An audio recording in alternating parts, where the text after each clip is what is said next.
Hello my viewers, welcome back to the channel. And by the video title, you know what this video is about. Professor Arsenal is back again, of course, with another draft analysis.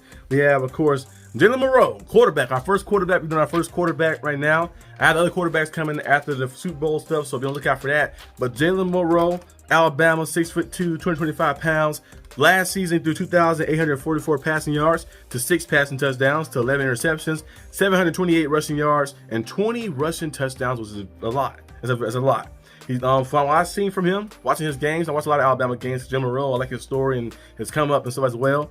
Very athletic, dual threat quarterback, strong arm as well, and he's just a game changer out there. Having a dual threat guy like that, ability to put the ball on the field, make plays as well. But it's kind of come to a sense a little bit about Jalen Milroe. The good things he have, of course, like being a game changer, kind of reminds you a little bit of Jalen Hurts, just a little bit. I know get the same name, but a little bit of him is a guy who can extend plays, he can make plays with his legs, and at the goal line, you get him the ball, he can make different individuals miss to get in the end zone as well. His ability to run and make throws on the run as well like that, and had that strong arm to push the ball down the field.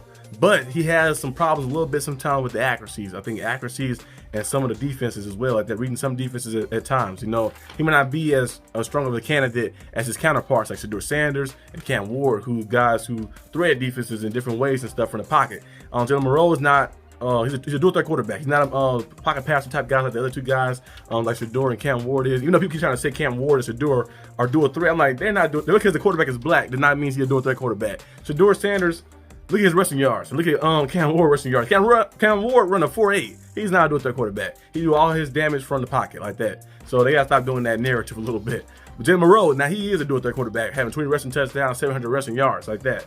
And he's kind of different from his counterparts because his accuracy struggles at times, especially when he's sitting in the pocket as well. And we've seen some plays, of course, in Alabama when you get pressure, the blitz is coming in. When you get pressure and some defensive looks, he has to struggle with making those smart decisions and those decisions that to try to like find a way to make the right decisions. About hint the turnovers he had too as well. He had 11 interceptions, you know, trying to force some passes here and there. Now, he does have a lot of potential, a lot of untapped potential. He's a guy who I think could get to the right spot, the right team, and maybe find themselves valuable somewhere. It's a lot of teams that kind of gunning for him a little bit. I think people have like a lot of projections for where he can go. And the Rams is one of the teams as well. Like they said, the Rams is a team that can probably get him. Matthew Stafford is getting a little older. He's 36 or 37 or around that range. Have a guy like that sit behind Matthew Stafford, learn some stuff. Sean McVay is very good offensive play caller. He can find a way to implement him into the offense, and the strong arm he have. You know, he can go out there and deliver to Puka. You know, Cooper Kupp might be gone. I don't know exactly what we're going to be, but yeah, Puka and Kua out there. You have Kyron Williams, so they can definitely make something work with that. The Steelers was another team that was on the list as well that people said he potentially can go to, and I think that right there would be all right. But the Steelers are in a situation right now where they might have to start him year one. I don't think he'd be a year one ready QB, like just throw out there to the fire. Maybe later in the year as time goes on, but I feel like a team needs to work with him and make sure the right pieces around him are very good. Kind of like he did, the Eagles did Jalen Hurts a little bit. Jalen Hurts came in, had to play a little bit because of the injury that happened to Carson Wentz and stuff, and he took over eventually. But he kind of like that same trajectory as him. You know, work on some of the accuracy a little bit and work on using that dual threat ability in a certain scheme, certain offense like that, having the right playmakers on the outside to kind of help him, you know, his game a little bit. But we have to see exactly where he lands. As one team, the Browns was another team that was on their list as well. The Saints, definitely a quarterback probably too. Spencer Rattler have potential as well. So we'll see if they want to just roll down Spencer Rattler or they want to just bring extra guys in to have more just to play it safe.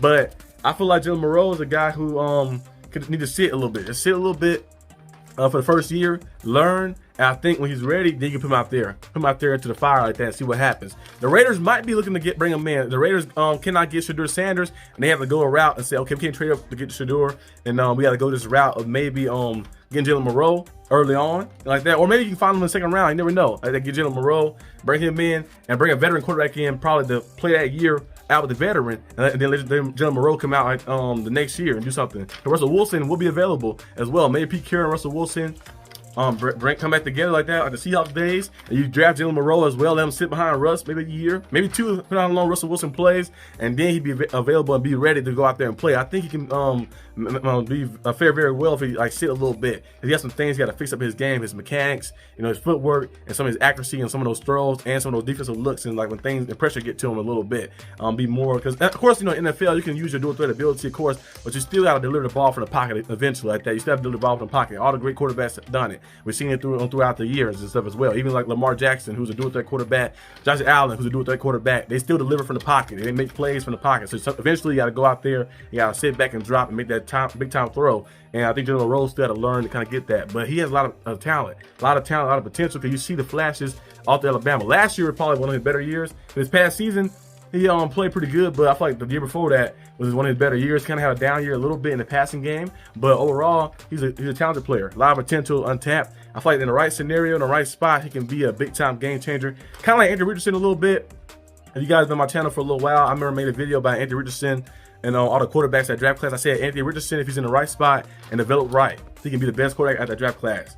And we see the flashes of him like that too as well. But he hasn't played a lot of football, not even in college, not even in the NFL, because the injuries keep happening to him. But he has the intangibles. He has the size, the speed, the strong arm as well like that, and the ability to go out there and to play the quarterback position. You know, we'll see games where you go out there and look untouchable. Then you see games where he kind of like under 50%, complete percent is kind of right at range.